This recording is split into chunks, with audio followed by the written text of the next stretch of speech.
Good morning, everybody. I'm Laura Peterson, your host on Central Florida Real Estate Radio on News Radio WFLA Orlando. I'm from Your Home Sold Guaranteed Realty, and to discuss the sale of your home, you can call or text 407-566-2555. That's 407-566-2555. So lots of great stuff to talk about today, as always, and we always start out with what's going on with the stats. And this is the week of March 31st to April 6th.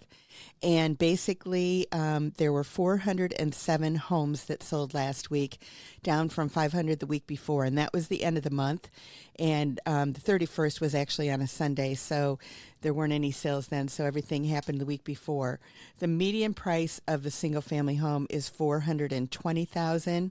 So that's down a little bit from the week before, but still in the range of what it does from week to week. Basically, the inventory increased by 170, and so that's at 5815 when it comes to the single-family homes. So when you're looking at the 407 and how that shakes down, under 250,000, there were 39 of them, 32 between 250 and 300, 112 between 300 and 400, 79 between 400 and 500, 125 between 500 and a million, and 20 of them over a million. So when you're looking at the months of inventory overall, we're at 3.3. Under 250, we're at 1.94. 2.15 between 250 and 300. 2.28, 300 and 400. 3.64 between 400 and 500. And then it goes 4 months between 500 and a million. And then we have 7.75 over a million. When you're looking at the list to ask price, we were overall at 97.75. Under 250, because they usually need some work, we're at 94.47. 250 to 300 jumped up to 99.37. It was at 98.5 when it was 300 to 400, 97.6, 97.77 up to a million. And then actually over a million was at 97.16. So this week didn't hold true to what it does a lot of times, that basically over a million, there's a little bit more wiggle room and that kind of thing as well. So they came in pretty close this week as well. When you're looking at condos, townhomes, and villas, basically there were 143. Last week it was 132 the week before, so that's a little bit opposite of the single-family homes. The median price was at $287.5, which didn't change from the week before, and the inventory increased by 64, and they're sitting at $29.10. So when you're looking at how everything shakes down for the condos, townhomes, and villas, of the 143, 48 of them were under 250, 26 between 250 and 300, 34 between 300 and 400, 22 400 to 500, 13 500 to a million, and none of them over a million. Now, inventory is sitting at 18 over a million, but there weren't any of them that sold last week. You're looking at 4.7 months of inventory, so a little higher than the single-family homes. Basically, 4.77 for the under 250, 3.84 from the 250 to 300, 4.97, 300 to 400, 4.42, 400 to 500, and 500 to a million. We're at 5.57. So that means that they're kind of sitting at a normal market. Between 4 and 6 months is what we call a normal market in the condos, townhomes, and villas. However, the the list to price ratio is still pretty close at 97.25, so right in line with the single family homes.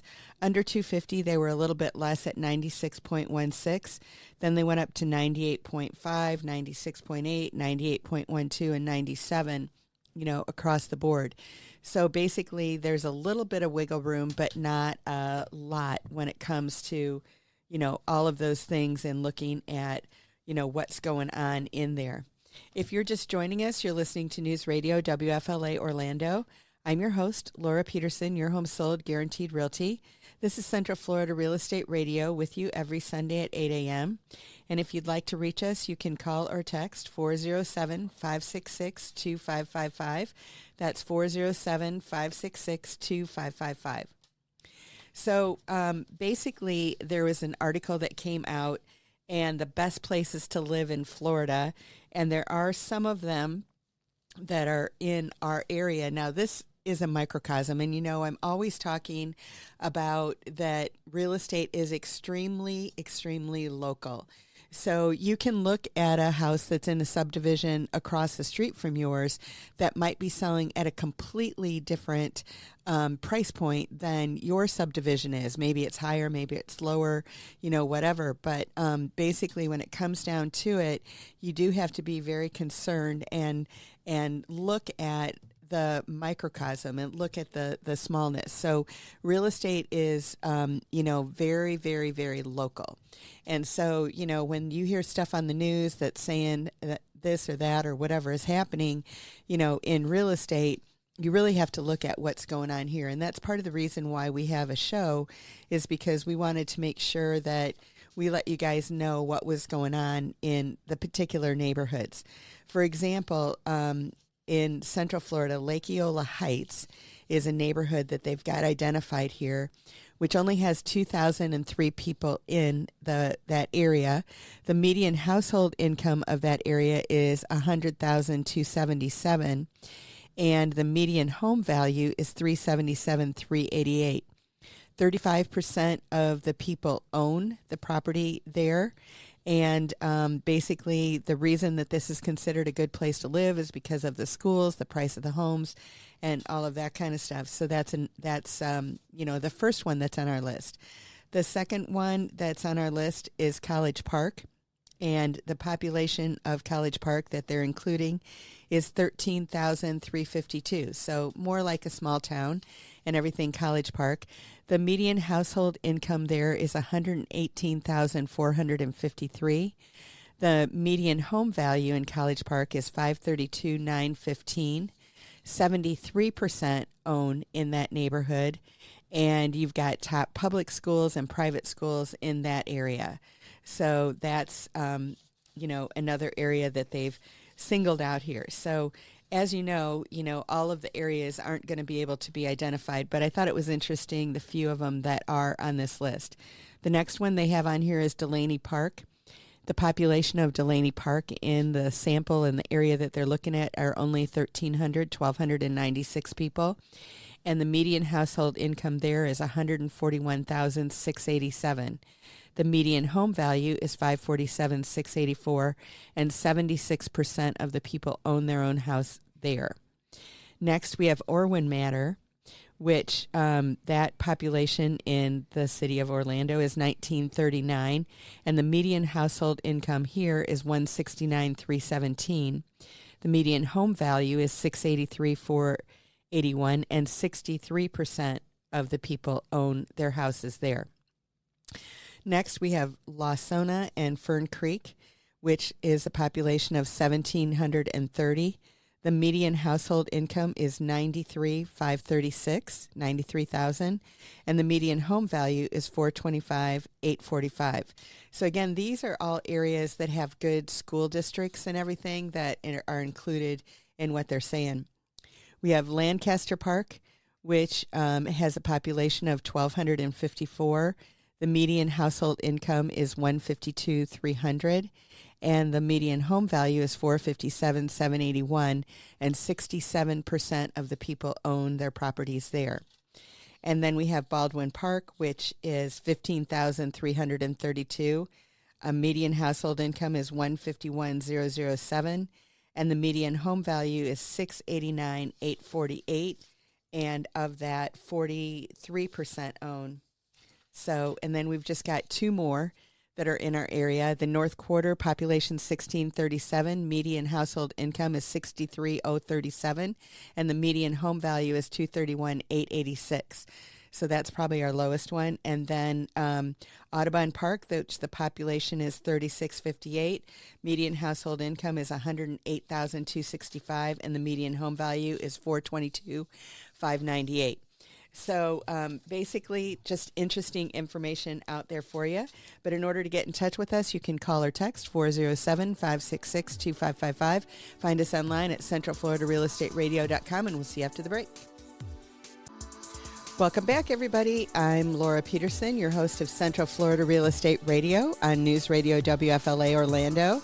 I'm from Your Home Sold Guaranteed Realty, and to discuss the sale of your home, you can call or text 407-566-2555. That's 407-566-2555. So basically, spring is here, and there's a lot of stuff going on in real estate in Central Florida. I mean, the market hasn't necessarily picked up. I mean, we're pretty consistent as thing goes around. And as I've mentioned, I think last week and everything, the thing that I've noticed is that the market is so price sensitive. And so it's really, really, really important how you price your property, putting it on the market in today's world. And if you price it appropriately, you'll probably get above asking price. If you don't, then you're going to sit on the market. So, it's reality is reality. It's like we can, predict pretty well what the house is going to go for, and that's what we like to do. So when it comes to, preparing your house for sale, the outside curb appeal is the first thing that we always like to talk about. And, basically, now the rain hasn't really started too much. I mean, I know it did rain this week and that kind of stuff, but basically, the grass is starting to green up and everything. It doesn't have that winter, like kind of brown doldrums like it kind of gets every once in a while. And, like just putting flower pots or flowers out makes a huge difference in regards to the curb appeal and that kind of thing in what your house is going to look like. And the first hurdle is basically, getting people to come to your house, obviously. But, the saddest thing for most people, I think, is when you get people to come to your house and then they don't like it. From the outside, just of what they're seeing, and it doesn't make sense. It's more of an emotional than a logical kind of a thing, but that's what the bottom line is what it is. And so there are many times when I've been with a buyer and we pull up to the house and they just don't even want to go in. And so it does make a huge difference, and you definitely want to make sure that, you're on top of what's going on, in your house and just kind of looking around at the neighborhood and that kind of thing too, because it definitely can make a big difference. But, the first thing that you want to look at is that you want to make sure that your yard is mowed and stuff like that. This time of year, there are usually little weeds and all that kind of stuff that are springing up, and they grow up faster than the grass.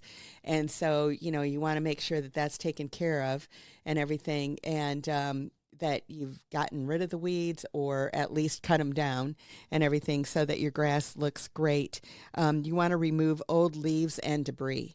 There's always storms, blowing through. I mean, the storm that came through earlier this week, I mean, it wasn't really a big storm, but it might have blown some branches and that kind of stuff around. So you want to make sure that you're picking up all of that kind of stuff and picking up the leaves. Like I said, you want to get the grass growing. That would be a huge thing, that you want everything to look really good when people are pulling up. You might want to do a new coat of mulch. Just to make it look fresh and make everything stand out. And basically, I know in certain neighborhoods, there are certain colors of mulch that are required and all of that, which is just fine. But basically having it look good, not weeds coming up through the middle of it and all of those kinds of things. You want to make sure that you clean up the hedges and edges and more and all of that kind of thing. You want to trim back the trees and other plants that appear overgrown. You definitely, want to do it. I know I sold a house a few months ago and they had some trees and they hadn't been trimmed actually for years. And so the new buyer was actually concerned about buying the house because they were concerned about the way that those trees looked, that when they trimmed them at this point, that they weren't going to look the way they were supposed to look because they had been neglected for so long. And, so that's not necessarily every buyer, but it is a lot of buyers.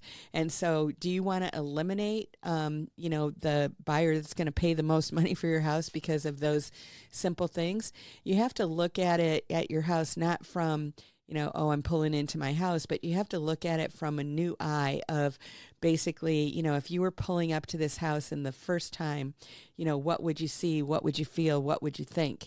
And that basically is the bottom line in regards to how you have to look at everything with fresh eyes.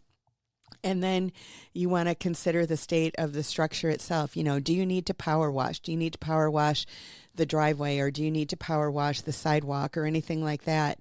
But basically, there is probably some TLC, and this is a great time of year to do it because it's not too hot and not too cold.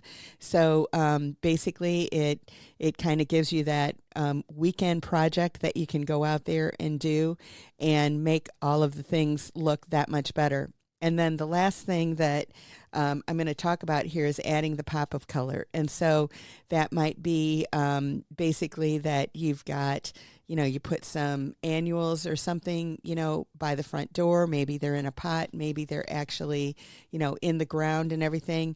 But making the house, pop with color and that kind of thing really makes a huge difference when people are pulling up for that curb appeal. Because the last thing you want them to do is to know that the inside is great, but they're looking at the outside going, oh my gosh, I don't even want to go in and look at it because it's too much work. And there are definitely people that feel that way, that do that, and that's not something that you're looking for. So if you're just joining us, you're listening to News Radio WFLA Orlando. I'm your host, Laura Peterson, your home sold guaranteed realty. This is Central Florida Real Estate Radio with you every Sunday at 8 a.m. If you'd like to reach us, you can call or text 407-566-2555. That's 407-566-2555. So looking at Generation X. So they're not talking as much about the baby boomers anymore, although there are a lot of baby boomers that are still aging in place, but they're starting to look at the Generation Xers and see what are they going to do with their housing, as they get a little bit older.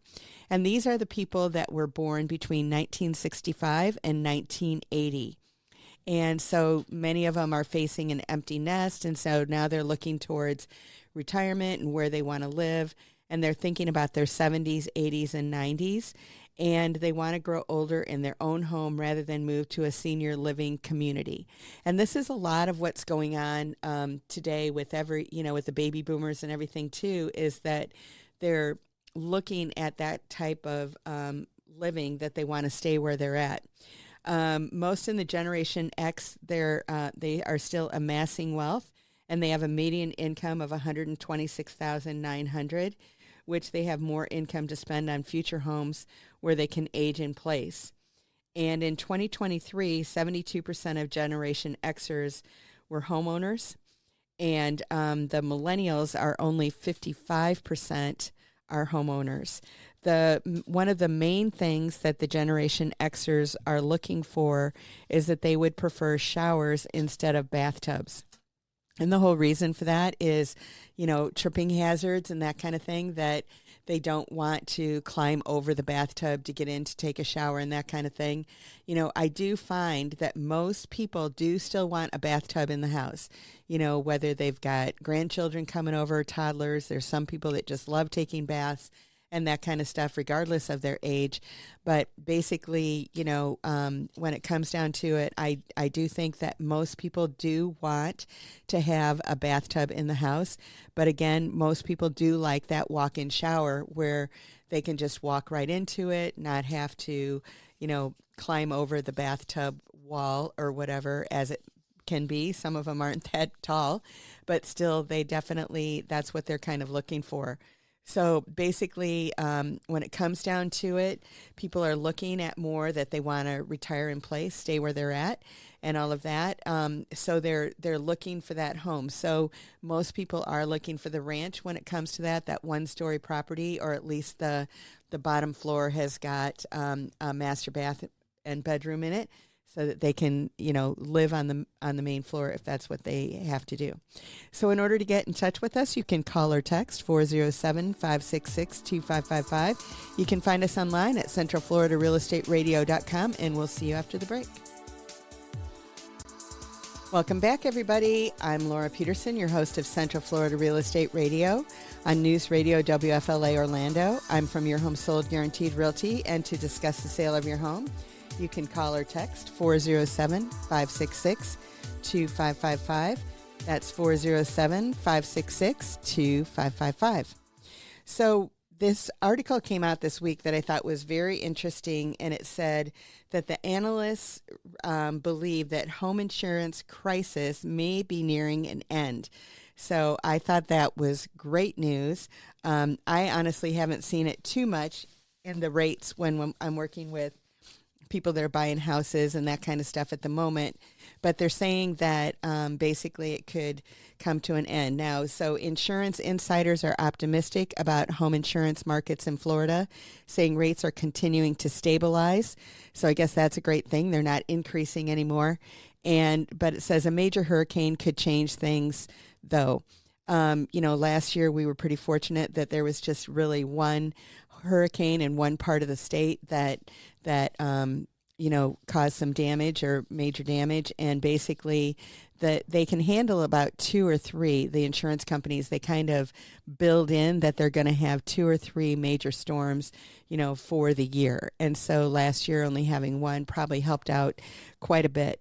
But basically, the statewide average premium to insure a single-family home increased 23.9% from $27.98 at the end of June of 2022 to $3,466 at the end of December 2023.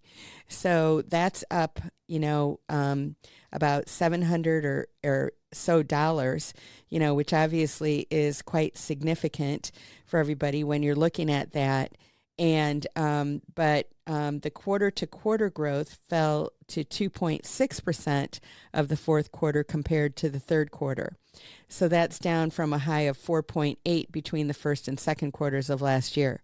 So basically what they're saying is that when we're looking at what's happening right now, that's actually a really good thing. So just so you know, the median price or the average premium right now is $34.66 for a single family home. So you can kind of take that and judge, what you're paying and seeing how it measures up, and if there's something that you need to do or, shop it. And I have found that I have to shop mine every year, and I find that when I do that I definitely save money. Most recently, I saved $1,000 in doing that. And so I just encourage everybody to do it. And another big thing that I talk about often, but I think is important for everybody to know to do here in this area to get your insurance premiums down is to do a wind mitigation and a 4-point inspection, possibly, depending on the age of your home. And with those two things, they can decrease your insurance for 4 years. It costs, maybe $200, $250 or whatever to do those inspections. And then with that, you're going to save about $1,000 a year on your premium. So it's well worth it. So you're going to save about $4,000 over 4 years, and it's only going to cost you $250. So in my book, that's a great return on investment in order to do that. And if you need some inspectors, just give us a call and we'll be happy to point some out to you and that kind of thing in order to do that. Basically, the average statewide premium to insure a condo increased by 22.9% too in that same 18-month period. It went from $1,343 to $1,650. So you might think, well, why is a condo so much cheaper? And basically, the bottom line is that the condos always, the outside of the condos, the roof, all of those kinds of things are usually insured, and that payment is included in your condo fee. So this is just your individual condo unit insurance that is at $1,650 a year on average, up from $1,353 versus a single family home at $3,466. So basically, if you're looking at the whole budget for your condo association, I'm sure that they have some additional, insurance things and that kind of thing in there as well. But if you're just joining us, you're listening to News Radio WFLA Orlando. I'm your host, Laura Peterson, your home sold guaranteed realty. This is Central Florida Real Estate Radio with you every Sunday at 8 a.m. If you'd like to reach us at Your Home Sold Guaranteed Realty, you can call or text 407-566-2555, 407-566-2555. So basically, in looking at this insurance and why it's stabilizing and what's happening really is that there are more insurers that are entering the market. So there are basically new insurance companies that are coming back into the market. So obviously with more competition and everything, then that obviously opens things up as well. The insurers are back in black. So basically they're making money now, which they haven't before.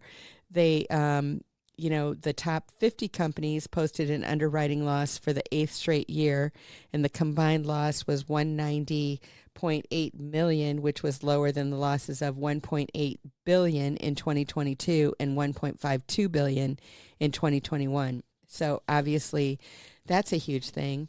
There are reduced litigation costs. So one of the big problems with insurance in Florida is that there were a lot of homeowners that actually sued the insurance company for claims and that kind of stuff. So there's some legislation that went into effect and really some things that really helped.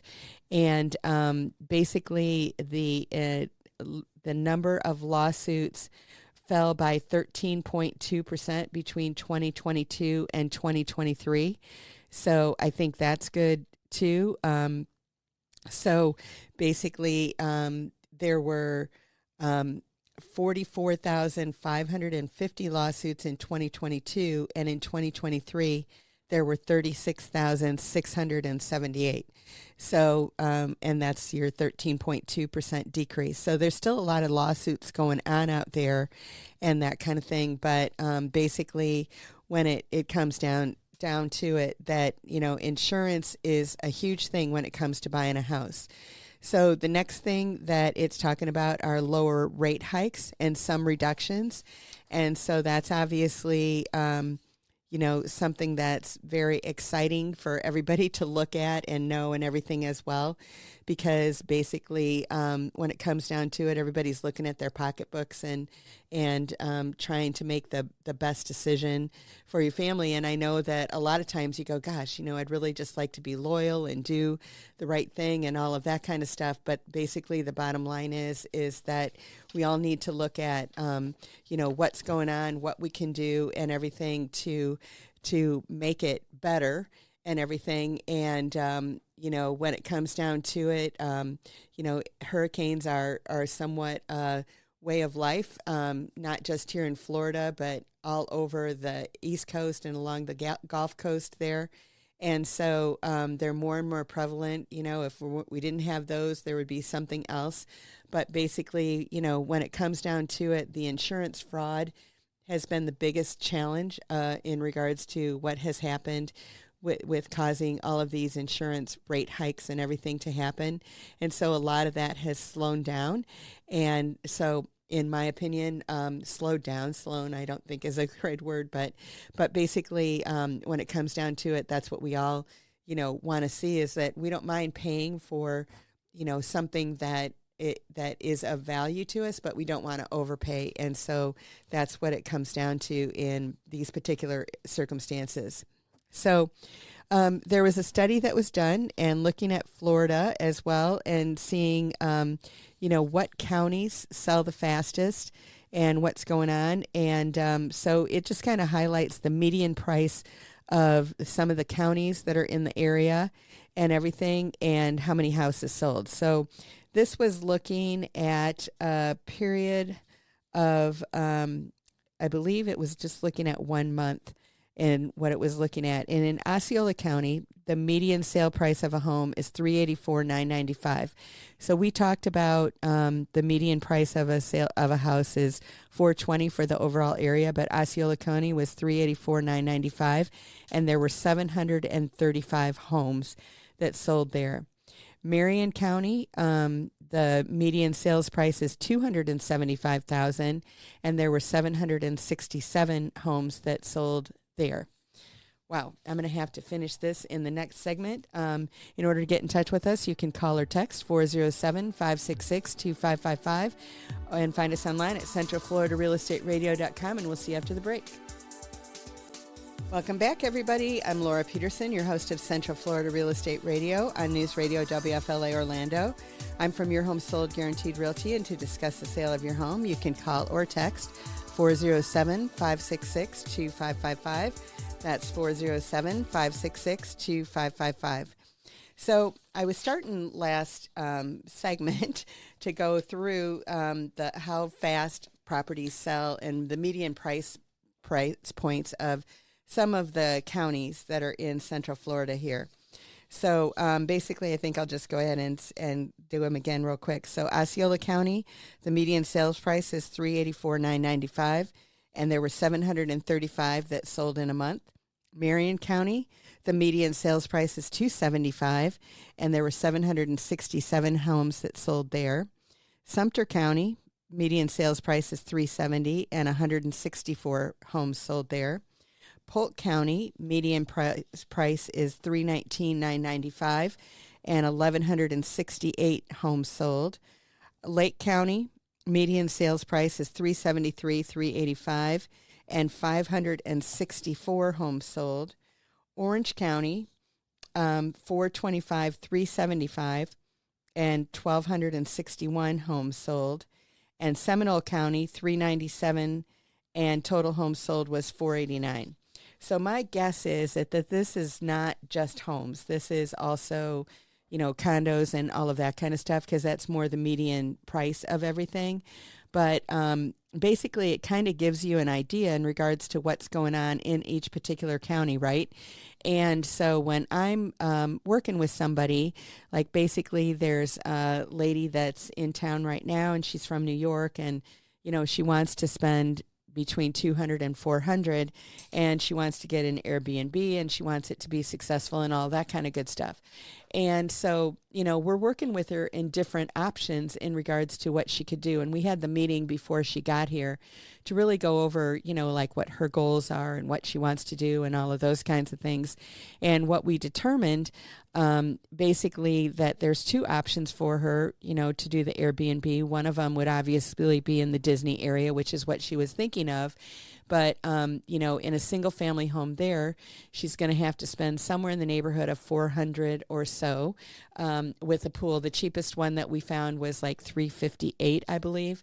And then, they go up from there. And so that's basically if you're getting something that's, in the counties surrounding Disney that are in the short-term rental communities where you can really start, getting a home there. Or we found if we went out to like Marion County and actually bought a property on a lake. And so, looking at the Airbnb rates or the VRBO, Vacation Rental by Owner site, and everything to see, basically what the biggest return for your dollar is, we found that actually going into some of those areas in Marion County, some of those in Lake County, Sumter County, all of those that are kind of off there, kind of out there by the villages, but not really, but they're actually on lakes, and they're, homes, no homeowners association, and the homes are in the neighborhood probably between 200 and 300 from what we found, and they're kind of turnkey, ready to go, and they're getting a higher return than the houses are from Disney. And, I'm working with one of my agents on this, and, we were looking at the times, looking at Google Maps and that kind of stuff to see how long it would take to get from those lake houses, in those outlying counties off the turnpike to Disney, versus how long it would take to get from like a place in Davenport that might be by Champions Gate or, on 27 or something like that. And because of the traffic that we have right here in Central Florida, it might take 10 to 15 minutes longer to get from that place that might be 40 or 50 miles away than it does from the place that might be 10 miles away from Disney because of the traffic in today's environment. So it's kind of crazy from that standpoint. But if you could, venture into the vacation rental market, at a house for $200,000 versus $400,000, making more per night, it kind of only makes sense. And so, basically, we take everybody's circumstances, situations, all of that kind of thing to actually see what's the best thing in regards to what you want to do and how you want to do it. Now, we're not saying that you wouldn't want to buy a vacation rental closer to Disney, because there are some of them that are actually very close that would have a higher return on investment and that kind of stuff too. But if your budget's only $400,000, you might be better off, going to those outlying areas in the meantime. So if you're just joining us, you're listening to News Radio WFLA Orlando. I'm your host, Laura Peterson, your home sold guaranteed realty. This is Central Florida Real Estate Radio with you every Sunday at 8 a.m. If you'd like to reach us at your home sold guaranteed realty, remember to call or text 407-566-2555. That's 407-566-2555. So I'm going to talk about a vacation rental as our home of the week, basically, for this week. And it is actually in a vacation rental community. And it doesn't take you too long to get to Universal or Disney, because it's in the Story Lake community. So I don't know if all of you are familiar with the Story Lake community, but it's a community that it's probably between 5 and 10 years old. I believe there might be still a few houses that are being built on there, but it's pretty much built out. It's kind of located between Osceola Parkway and 192. There is actually a road that goes through, from Osceola Parkway to 192 right there. And so it's actually a great cut through, going through there. All of these homes are actually in gates. So basically what they've done is they've got a road that goes through the community, and then on either side of that road, there are multiple, communities with gates and everything like that in there.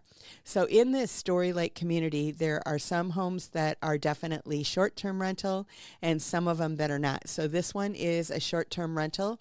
It is a townhouse. It is a 5-bedroom, 4-bath with a pool, and it's located on a lake. So it's beautiful. It's got all of that stuff. Now, from Story Lake to Disney, because it's just straight down Osceola Parkway, not too far from where it intersects with 417. And so you've got the Gaylord Palms, and then, which I think that's still the name of that hotel right there. And then, you're right there on Osceola Parkway, on Disney property in probably 5 to 10 minutes. So definitely, that property would be a great situation for that. You don't run into the hustle bustle. You could get on 4, you could get on International Drive or something to get pretty close to Universal, take 535, lots of options in order to get to those other places. So this, again, is a 5-bedroom, 4-bath house. It is in a rental program, so it does have bookings in place right now. Comes furnished.